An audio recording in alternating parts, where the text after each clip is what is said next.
Kama mtu yoyote anafikiri uwakili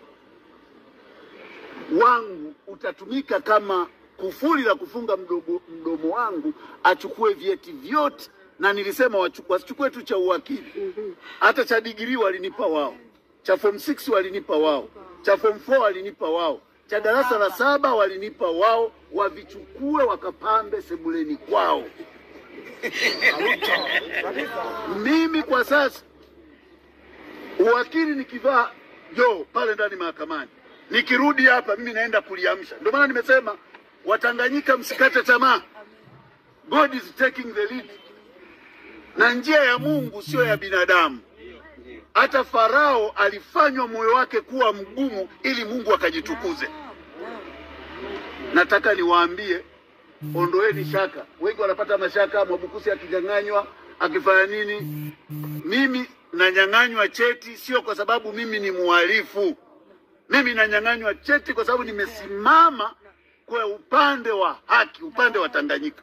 Kwa hiyo mimi yoyote anayechukua kile cheti aje, na ndio maana nilisema ninashauriana na mawakili wangu, ikiwezekana wasitetee kile kifungu kinachotaka cheti, wamwachie. Kwingine huku najisafisha kuthibitisha kwamba mimi sina kosa.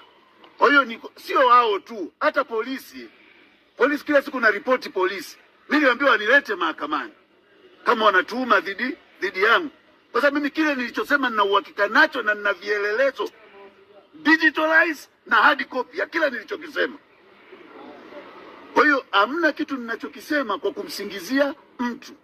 Na ninarudia hapa, kuna watu wanaingia kwenye ofisi za umma alafu wanataka kujigeuza miungu. Huwezi ukawa Mungu unaishi kwa jasho letu. Ukiwa kwenye ofisi ya umma, haki yako iko rehani.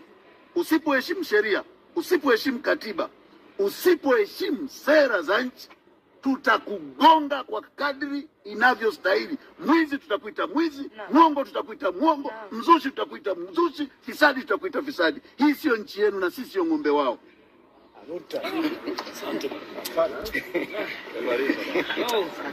Asante sana chifu.